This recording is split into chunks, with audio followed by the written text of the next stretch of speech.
Boa tarde, rapaziada. Como é que vocês estão? Espero que vocês estejam bem. Eu estou bem, trabalhando como sempre. Frio. Hoje a moeda tá ruim. A prefeitura cismou de fazer obra na porta da minha loja, quebrando a calçada, fazendo buraco, trocando encanamento na minha calçada. Resumindo, o pessoal não tem como entrar na minha loja. Tô aqui vendo o vídeo e trouxe um vídeo para vocês aqui, beleza? Rapaziada, tem umas notícias aqui, mas antes, ó, deixa o seu like, faça um comentário, se inscreva no canal para dar apoio pra gente, beleza? Aí, hoje não tô ganhando moeda, tá, minha loja tá barrada lá. Não vou mostrar pra vocês, mas tá cheio de cone ali, terra. Fazer o quê? Dá uma força pra nós aí, filho. Pra não dizer que fizemos nada hoje. Beleza? Rapaziada, é o seguinte. Flamengo e Palmeiras repercutiu até na Europa. E na América do Sul também. Imprensa argentina se rende ao Flamengo após vitória sobre o Palmeiras. Verdadeiro show. E por que a imprensa argentina também está preocupada com esse jogo do Flamengo? Porque tem um rasgo no meio da semana, quarta-feira, beleza? Então vamos lá. Vamos ver o que eles falaram. Olá, o jornal Clarim, espaço generoso para o resultado, exaltou o desempenho do Flamengo. É o bicho-papão do futebol brasileiro. Escreveu a publicação que descreveu o primeiro tempo como luxuoso. É um verdadeiro show. O Diário destacou que o time chega embalado para o confronto continental após derrotar em sequência Botafogo e Palmeiras. Falando pra vocês, estão preocupados com o Rasque. Aí vamos ver o outro jornal. O Clarim também, o mesmo jornal, o Clarim também chamou a atenção para a qualidade individual do elenco e a forma como o Flamengo tem imposto seu jogo. Segundo o veículo, o time dirigido por Filipe Luís assusta os rivais pelo talento e pela intensidade. E o Racing precisará de uma atuação quase perfeita para frear o momento rubro-negro. Lá, o jornal Olé seguiu na linha parecida, ressaltando o alto desempenho do Flamengo. O Diário Argentino lembrou que a equipe atual com força máxima, mesmo com desgaste físico, e enfatizou a lesão do zagueiro Léo Ortiz. Lá, para o Olé, o triunfo sobre o Palmeiras reforça o status do Flamengo como um dos times mais dominantes do continente. A publicação destacou que o adversário argentino deve estar em alerta diante de um elenco que soma qualidade técnica, confiança e ritmo competitivo. Eles estão preocupados com o Racing, beleza? Mas não foi só na Argentina. Vamos lá. Jornal Espanhol. Agora vamos aqui para o Jornal Espanhol. Isso é bom, quando repercute a coisa do futebol brasileiro. Na Espanha, não estou falando nem de Flamengo e Palmeiras, falando do futebol brasileiro. Sinal que eles estão começando a olhar pra gente. Depois do Mundial, eles começaram a olhar pra gente, beleza? Jornal Espanhol destaca reinado de Pedro sobre Vitor Roque em vitória do Flamengo contra o Palmeiras. Beleza? Teve repercussão internacional, resultado esquenta a disputa pelo título. O rubro-negro segue na vice-liderança com os mesmos 61 pontos do Verdão, que fica à frente pelo número de vitórias. Arrascaeta, Jorginho e Pedro marcaram gols do Flamengo e tal. Vamos pro jornal. Lá. O jogo era considerado uma final do Brasileirão, mas o que aconteceu entre Flamengo e Palmeiras, como é notado, foi a redenção de Pedro diante de Filipe Luís. Citou o jornal Espanhol. Beleza? Aí vamos lá. Após os problemas do atacante com o técnico brasileiro, o camisa 9 do Mengão mostrou porque é um dos melhores atacantes do país. Mesmo depois de ter fraturado o joelho, completou a reportagem. Lá, o Diário Espanhol destacou a partida de Vitor Roque, que deixou um golaço de cabeça que deixou o jogo tenso, mas reafirmou que a eficácia do Flamengo não deu brechas para uma reação palmeirense. Pedro é o vice-artilheiro do Flamengo no Brasileirão. O centroavante marcou 12 gols, ficou atrás de Arrascaeta com 15. Vitor Roque, do outro lado, é o goleador do Palmeiras na competição com 13 gols marcados. Beleza? Isso é legal porque fica repercutindo lá fora. Agora vamos para uma notícia triste. Então vamos para uma notícia triste. Vamos lá. Esposa de Arrascaeta ataca a segurança do Rio de Janeiro após tentativa de assalto no Maracanã. Ela está falando sobre a segurança no Rio de Janeiro. E deu uma criticada feia, viu, irmão? E o Rio de Janeiro tá... desculpa, irmão. O Rio de Janeiro tá uma merda. Beleza? O meia Arrascaeta viveu uma situação lamentável ao lado de sua esposa logo após a vitória do Flamengo por 3-2 sobre o Palmeiras no Maracanã, pelo Campeonato Brasileiro.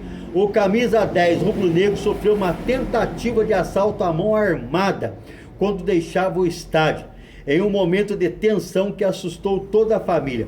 O episódio ocorreu poucas horas depois da partida, nas imediações do local. É que eles sempre demoram um pouco para sair, o cara vai tomar banho, tem aquelas conversas que eles têm sobre o jogo, uma parte de coisa, então demora um pouquinho, beleza?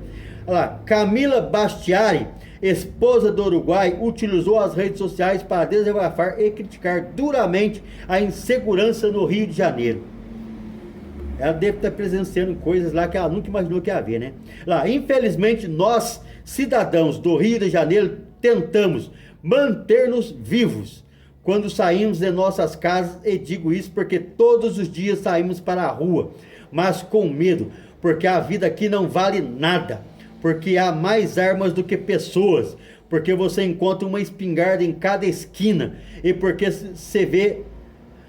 E porque se você for morto, você é mais um, iniciou Camila. Olha pra você ver como foi dura, hein?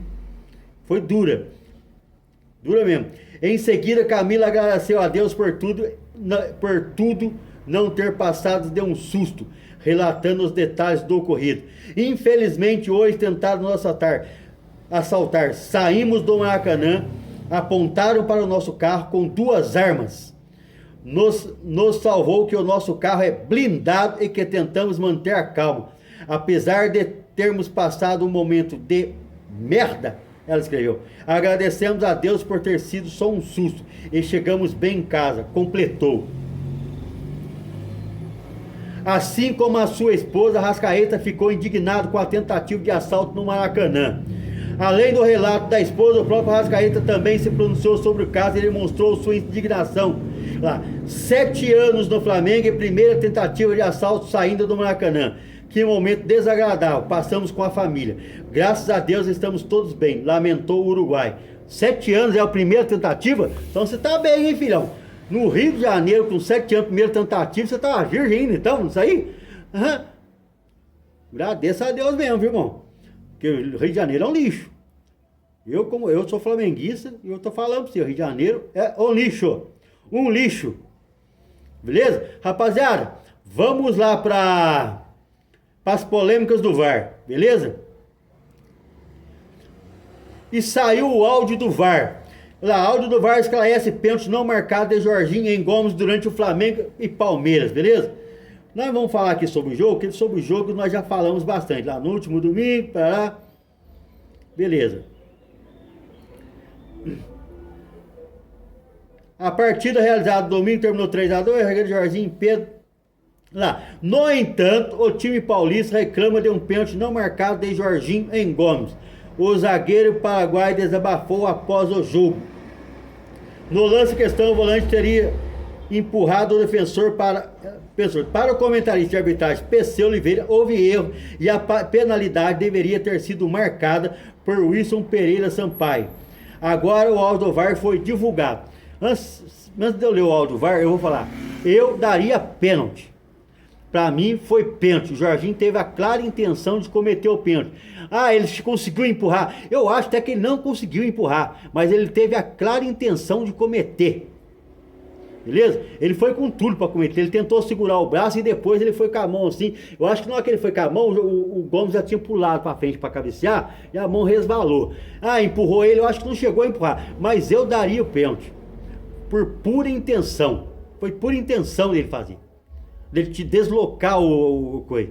E outra, mesmo eu olhando e vendo que não teve intensidade, que ele só encostou a mão, eu não dá para medir a intensidade de empurrão só olhando. Entendeu? Não tem um medidor lá, vamos ver se ele empurrou com tanta pressão, pouca pressão, muita pressão, quantos quilos de pressão que foi. Não dá pra você medir. Às vezes só com o dedo você consegue empurrar, às vezes parece só o dedinho ali, não empurrou, foi só o dedinho que eu sou. Mas com o dedo você consegue empurrar, você força e empurra. Então eu daria pênalti, beleza? Beleza. Agora vamos falar aqui do Palmeiras. O Palmeiras, ele teve esse pênalti que deveria ter sido marcado, entendeu? E praticamente depois ficou só reclamando e fazendo falta. esqueceu de jogar a bola. Aí o Flamengo foi lá e fez o gol. Simples assim.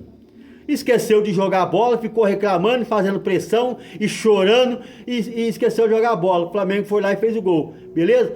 E também teve o lance. O Flamengo, lógico, o Flamengo também poderia ter jogado a bola para fora para o Danilo entrar e não ficar com um a menos, mas o juiz, se ele quisesse, ele teria autorizado também. Muitas vezes a bola tá ali, ele autoriza o jogador a entrar, beleza? Mas não autorizou e saiu o gol do Palmeiras. A arbitragem no Brasil, ela é horrível, horrível. E não adianta você falar, o outro tá roubando para um, tá roubando. Não, não é que eles roubam para os outros, não, filho. Eu tô ouvindo porque falava assim, eles não roubam para ninguém, é que eles são ruins mesmo. Eles não roubam para ninguém, eles são ruins mesmo. E sobre voltando ao assunto do pênalti do Palmeiras, deveria ter focado em jogar a bola, não deu, reclamou ali, não adiantou nada, seguiu o jogo. Bacaninha, segue o jogo. O Flamengo teve também um pênalti contra o Botafogo, na casa do Botafogo, da mesma circunstância do Palmeiras. O Palmeiras teve um pênalti na casa do adversário, o Flamengo. O Flamengo teve um pênalti na casa do Botafogo. E os dois jogos estavam 0-0. Sabe qual foi a diferença do Flamengo? O Flamengo reclamou, não deu, seguinte, vamos jogar, filhão. Foi lá e meteu 3-0 no Botafogo na casa deles. Eles tinham que parar de reclamar e vir aqui meter 3-0 na gente no Maracanã. Simples assim. Os erros acontecem. E ó, pra você ver, o jogo do Flamengo foi na quarta-feira, ontem foi domingo. É um jogo depois do outro, por quê? Porque os árbitros são ruins mesmo. Os árbitros são ruins. Você reclama, não deu resultado, bacana, vai jogar bola, irmão. Não adianta você ficar pensando no juiz, se você ficar o jogo inteiro pensando nisso, você perde o jogo. Você perde o jogo. Você tem que esfriar a cabeça, não deu, depois não reclama. Vamos jogar a bola. Foi o que o Flamengo fez na quarta-feira contra o Botafogo. O Palmeiras tinha que simplesmente jogar a bola. Ficou reclamando, com 9 minutos tomou o gol. O pênalti foi aos 3 e pouco, ficar reclamando até os 6 e depois continuar reclamando de campo, querendo fazer faltinha, reclamando de tudo e tomou o gol. Por quê? Só sabe reclamar. Não adianta, filho. Reclamou, o juiz não deu, segue o barco, filho. Vamos tentar fazer gol. Tá 0-0. Tá igual o jogo ainda, irmão. Entendeu? Agora vamos aqui para o áudio do VAR. A CBF disponibilizou o VAR na noite de ontem mesmo, tá? Já foi logo disponibilizado tudo lá. Wilton, que é o pode seguir. Os dois braços estão estendidos e não faz a flexão com impacto para empurrão. Disse Caio Marcos, responsável pelo VAR durante a partida realizada na cidade de Rio de Janeiro. O que ele quis dizer? Que a mão do Jorginho só resvalou. Ele tentou, mas não conseguiu. Como é que vai medir? Não dá para medir. Por isso eu daria. Entendeu? Não dá para medir empurrão, se foi forte ou não foi forte. Ele teve a intenção, pois chegou a encostar a mão no cara, pênalti. Beleza? É isso que dá. Apesar disso, o Flamengo segue na bronca, que aumenta que foi penalidade que a não marcação da planilha influenciou diretamente no resultado do jogo. Não influencia. Um pênalti com 2 minutos de jogo não influencia no resultado. Se for aos 45, 60, 90 minutos aí, de um primeiro tempo, ou segundo tempo, 45, aí influencia. Mas 2 minutos de jogo, filhão, esquece, não influencia. O Flamengo poderia muito bem ir lá e virar o jogo. Como aconteceu contra o Botafogo. Não deram o pênalti, o Flamengo foi lá e fez 3 na casa do adversário. Beleza? Vamos lá. Pênalti para o Fla também é esclarecido. O segundo gol de pênalti, o Bruno Fux em Pedro, entretanto, está a reclamação de uma suposta falta em Vitor Roque na origem do lance. O VAR rechaçou essa possibilidade. Wilton, foi checado 2 possíveis faltas. Na origem da jogada não faz parte da fase de ataque. Lance de Vitor Roque. Por quê? Quando você sofre uma falta, mas a bola vai para um time adversário, foi volta para o seu time, e você perde aquela posse e volta para o time adversário, a falta já foi anulada. Então foi isso que aconteceu. Flamengo, Palmeiras, Flamengo. A bola chegou a estar no pé do Palmeiras, eles perderam a bola. Então acabou. Isso aí anula qualquer tipo de falta, qualquer outro lance, entendeu? É por isso que ele quis dizer. Lá, foi checado, você fala, na origem da jogada não faz parte da fase de ataque. Quer dizer, na fase de ataque já tinha passado, porque tinha ido pro Flamengo, foi pro Palmeiras, aí o Flamengo foi e retomou a bola. Entendeu? Então não faz mais, na parte da fase de ataque não faz mais. É outra jogada, acabou. Aquela jogada já foi anterior, morreu. Beleza? Lá, vamos lá. Lá, foi checar lá, e depois o Pedro tem um encontrão junto com o defensor, o Fux. O pênalti está confirmado. o jogador Fux, você coloca na frente do jogador Pedro, do atacante Pedro, que foi só ser desvencilhar dele. Acabam trombando e ele, Fux, deixa o corpo cair. Depois ele, Fux, comete o pênalti pisando no pé dentro da área. Pênalti confirmado. Isso aí eu concordo. Por exemplo, o do pênalti eu não concordo. Lá deveria ter dado pênalti. Mas esse aí eu concordo. Por quê? O Fux, ele foi lá e ficou na frente assim, o Pedro falou assim, sai daqui, né, mano? Não foi... Nossa! A impressão que dá é que o Fux tomou um empurrão do Mike Tyson, mano. Tomou uma porrada do Mike Tyson. Quis fazer uma cena pra ver se o juiz parava a jogada e desse um cartão pro Pedro. Só que o juiz não tava dando essas faltinhas no jogo. O juiz não tava dando essas faltinhas não tava sendo dadas. Entendeu? Aí ele se esborrachou no chão. O que aconteceu? Flamengo vai tomar a bola. Toma a bola. A primeira coisa que eles fazem é bola no Pedro. O cara tava com a bundona no chão. Quando ele foi querer levantar, já tava atrasado, teve que fazer o pênalti. Tomou no nariz, foi querer ganhar a falta, um cartão amarelo para o adversário. Se ferrou. Ficou atrás do lance, entendeu? E se prejudicou o time dele. Nós tínhamos muita birra disso com o Gabigol. O Gabigol não podia encostar nele, que ele caía e prejudicava lance de jogadas do Flamengo. Beleza? Ó.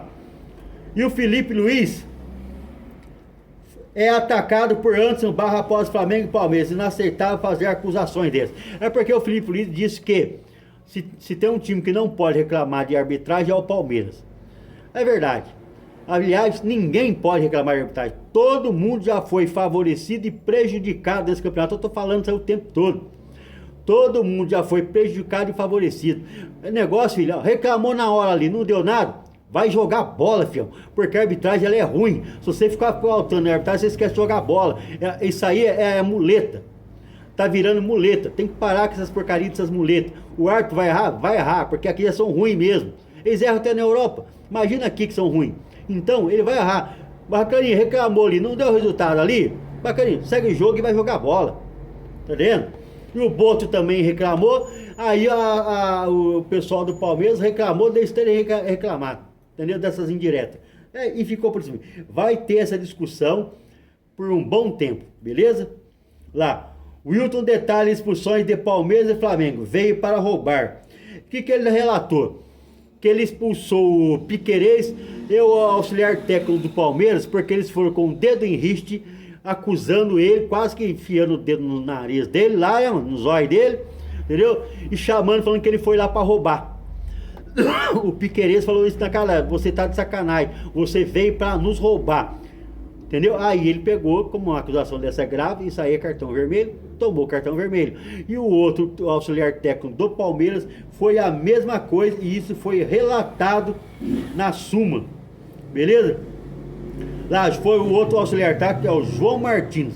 Após o término da partida, dirigiu a equipe de arbitragem, que encontrava a próxima circuito central de maneira agressiva e com o dedo em riste, e proferia as seguintes palavras: sempre você nos prejudicando, você está em marcação com o Palmeiras. Beleza? Aí começou a falar lá, cartão vermelho para ele. Eu não achei que isso aí foi tanto, não. O do Piquerez sim, porque ele foi direto. Ele disse que o juiz estava de sacanagem e que foi lá para roubar. O Piquerez eu aceito. Para esse pro auxiliar técnico aqui, ó, pelo que ele falou, não falou nada demais. Entendeu? Falou que você sempre prejudica a gente. Um cartão amarelinho estava bom por reclamação pelo dedo em riste. Expulsão não merecia também não, beleza? E outra, e ele relatou que o Flamengo atrasou o retorno pro segundo tempo na súmula. Com certeza vai ter uma puniçãozinha aí, vai pagar a multa, beleza? Aí explicou os cartões amarelos que foram normal de jogo, pra mim estão tudo normal, beleza? Mas o Flamengo deve ganhar uma multazinha aí, eu estou preso na advertência da CBF por atraso no jogo. Lá, Arrascaeta brilha como um que garante sozinho 36 pontos. O que estão falando aqui? A Arrascaeta já tem 15 gols, 12 assistências, participação em 27 gols, e a maioria desses gols ou é passe para colocar o time na frente, ganhar o jogo, ou ele faz o gol para dar os pontos pro time. É tipo assim, ele dá o passe, a assistência no caso, pro Flamengo garantir os 3 pontos, ou ele faz o gol dos 3 pontos. O Arrascaeta tá arregaçando esse ano. Tá arregaçando, chegou a 20 gols e 12 assistências. Já esse ano já tá passando para 32. Isso porque ele veio de lesão, tava se recuperando no final do ano, que ele acabou com o Brasil, ele operou. Começo do ano ele não jogou direitinho, ficou lá se recuperando, minutagem. Mas quando chegou no Brasileirão ele tava pronto. e arrebentou. Ele é responsável por 36 dos 61 pontos do Flamengo. Eu já li a reportagem, por isso que eu tô falando para vocês, para tentar fazer um vídeo mais rápido. Beleza? E vamos falar sobre os jogos de ontem, beleza? Ó, jogos de ontem, não, jogos do final de semana. O Corinthians venceu o Atlético Mineiro por 1-0, o Cruzeiro bateu o Fortaleza por 1-0, o Flamengo venceu o Palmeiras 3-2, o Ceará perdeu para o Botafogo 2-0, o Mirassol venceu o São Paulo 3-0, São Paulo também, já que fazem, sem contar nada. Ô Paulão, tá difícil, hein, Paulão? Ó o Paulão da Sky, tá difícil São Paulo, 3-0 Mirassol, hein? Ó, Internacional e Sport Recife. Internacional 2-0 no Sport Recife, já caiu. Bahia 4-0 no Grêmio. Nossa senhora, o Grêmio também é outro também. São Paulo e Grêmio como caíram, hein? Bahia 4-0 no Grêmio. E Juventude e Bragantino é hoje às 19 horas. Vasco da Gama e Fluminense é hoje às 19h30. E Santos e Vitória é hoje às 21h30, beleza? Aí a tabela, filho. Cadê eu aqui? A tabela é aquilo que a gente já está sabendo já, né? Palmeiras em primeiro com 61 pontos, Flamengo em segundo com 61 pontos também, Cruzeiro vem com 56, Mirassol 52 em quarto, Botafogo 46 em quinto, Bahia 46 em sexto. Olha, o Mirassol tá com 6 pontos à frente do Botafogo, ele vai direto para Libertadores, impressionante, beleza? Aí vamos lá para a parte de baixo. Vamos lá para a parte de baixo, que é o que interessa. O Santos, que está beirando a zona de rebaixamento, joga hoje 31 pontos. O Vitória, 28 pontos. Fortaleza, 24 pontos. Juventude, 23. E Sport Recife, último colocado, 17 pontos. Fraco, hein? Rapaziada, então é isso. Dê seu like, se inscreva no canal. É muito notícia, não cortei um punhado de notícias, tentei resumir. Beleza? Dê seu like, faça um comentário, se inscreva no canal para dar um apoio pra gente, beleza? Até mais, um abraço.